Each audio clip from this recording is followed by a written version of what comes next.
Hello friends, आज हम इस वीडियो में रेस्पिरेशन के बारे में पढ़ेंगे। लास्ट वीडियो में हमने देखा था कि सेल एसिमिलेटेड फूड का यूज एज ए एनर्जी और as a growth and as a repairing material करती है। लेकिन ये आखिर एनर्जी या ग्रोथ मटेरियल कैसे रिलीज होता है, कैसे बनता है?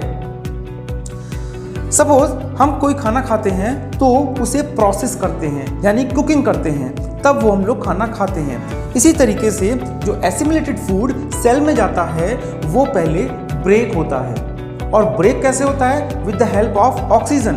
तो इस प्रोसेस को कहते हैं ऑक्सीडेशन ऑफ फूड, यानी कि रेस्पिरेशन और कुछ नहीं बल्कि ऑक्सीडेशन ऑफ फूड है, बर्निंग ऑफ फूड है।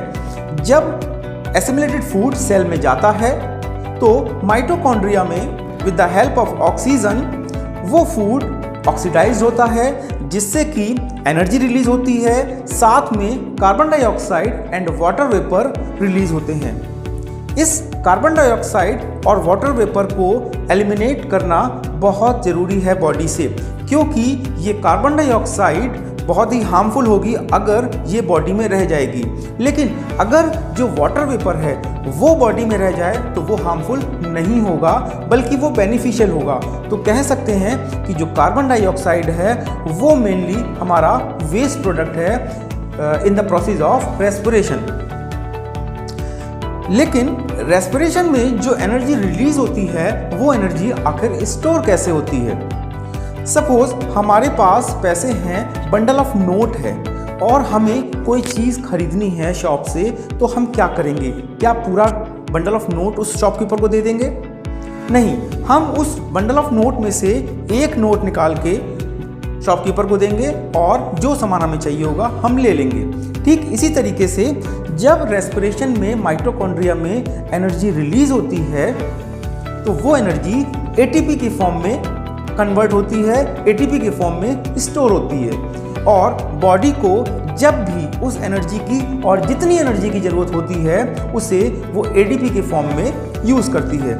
यानी कि एटीपी का कंपेयर हम लोग एक बंडल ऑफ नोट से कर सकते हैं और एडीपी का कंपेयर हम लोग एक सिंगल नोट से कर सकते हैं। एटीपी का पूरा नाम है एडिनोसिन ट्राइफॉस्फेट, यानी कि इसमें तीन फॉस्फेट जुड़े हुए हैं। और एडीपी का मतलब है एडिनोसिन डाइफॉस्फेट, यानी कि इसमें 2 फॉस्फेट जुड़े हुए हैं। अब जनरली हम लोग ब्रीदिंग और रेस्पिरेशन में कोई डिफरेंस नहीं समझते हैं। ब्रीदिंग और रेस्पिरेशन क्या एक ही चीज है? चलिए देखते हैं। ब्रीदिंग का मतलब है ऑक्सीजन लेना, यानी कि इनहेल करना एयर को और साथ में एक्सहेल करना कार्बन डाइऑक्साइड को। जबकि रेस्पिरेशन में बर्निंग ऑफ फूड है with the help of oxygen which is supplied from breathing. अब अगर कंपैरिजन देखें तो ब्रीदिंग एक फिजिकल एक्टिविटी है, फिजिकल फंक्शन है, जबकि रेस्पिरेशन एक बायोकेमिकल फंक्शन भी है। ब्रीदिंग में लंग्स काम करते हैं, जबकि रेस्पिरेशन में माइटोकॉन्ड्रिया या सेल काम करती है। तो इस तरीके से रेस्पिरेशन में ब्रीदिंग भी इन्वॉल्व है, लेकिन ब्रीदिंग में रेस्पिरेशन इन्वॉल्व नहीं है।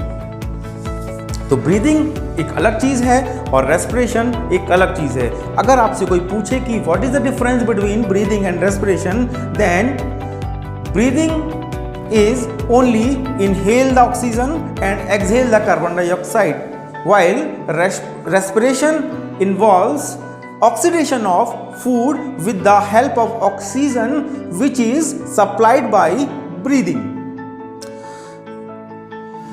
अब ये जो रेस्पिरेशन है इसको और थोड़ा सा इसका मैकेनिज्म समझते हैं। जब एसिमिलेटेड फूड जो कि मेनली ग्लूकोज है, ग्लूकोज यानी कि C6H12O6, ये 6 कार्बन का एक हाइड्रोकार्बन है। तो जब ग्लूकोज का ऑक्सीजन के साथ में ऑक्सीडेशन होता है तो पायरुवेट बनता है, पायरुविक एसिड बनता है। ग्लूकोज से पायरुविक एसिड का बनना माइटोकॉन्ड्रिया में नहीं होता बल्कि सेल के साइटोप्लाज्म में होता है और इसको ग्लाइकोलिसिस कहते हैं। तो ग्लाइकोलिसिस का मतलब है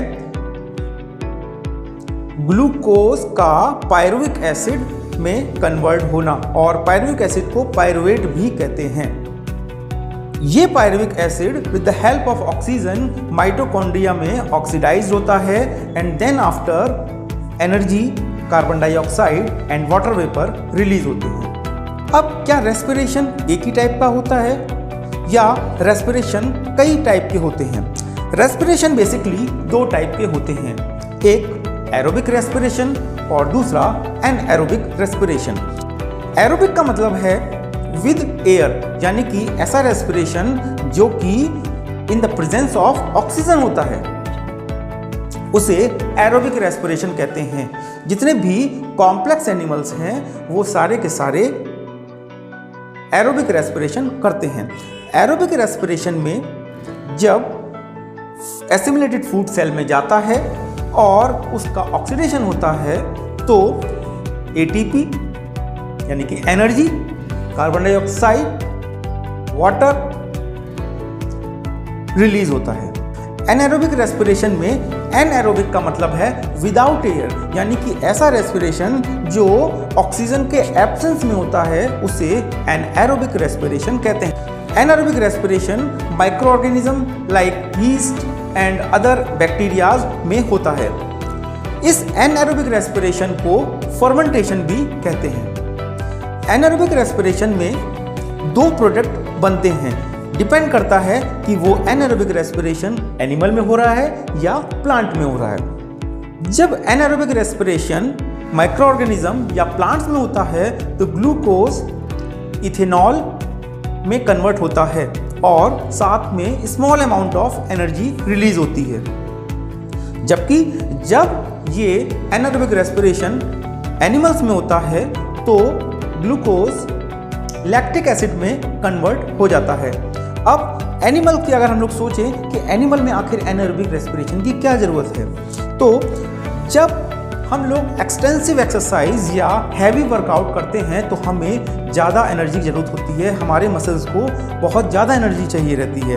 तो एरोबिक रेस्पिरेशन से जब एनर्जी की सप्लाई उतनी नहीं हो पाती है तो मसल्स हमारे एनारोबिक रेस्पिरेशन करने लगते हैं, जिसके कारण मसल्स में हमारे लैक्टिक एसिड प्रोड्यूस होता है और ये लैक्टिक एसिड के कारण हमारे मसल्स में एक कॉन्ट्रैक्शनफुल पेन होता है जिसे क्रैम्प्स बोलते हैं, यानी कि हमारे मसल्स में क्रैम्प्स आ जाते हैं और हमें दर्द होता है। इसीलिए एक्सटेंसिव या हैवी वर्कआउट करने पर हमारे मसल्स दर्द करते हैं।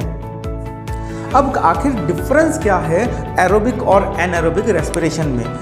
एक डिफरेंस तो हमने देख लिया कि अगर ऑक्सीजन के प्रेजेंस में होगा तो एरोबिक रेस्पिरेशन और ऑक्सीजन के एब्सेंस में होगा तो एनारोबिक रेस्पिरेशन।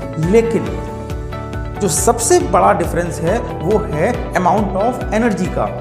एरोबिक रेस्पिरेशन में 38 एटीपी रिलीज होते हैं, जबकि एनारोबिक रेस्पिरेशन में बहुत कम एटीपी रिलीज होते हैं, यानी कि केवल 2 एटीपी रिलीज होते हैं। तो बहुत बड़ा डिफरेंस है हमारे इस एनर्जी के अमाउंट में। तो ये एरोबिक और एनारोबिक रेस्पिरेशन है। नेक्स्ट वीडियो में हम लोग रेस्पिरेशन इन प्लांट्स पढ़ेंगे।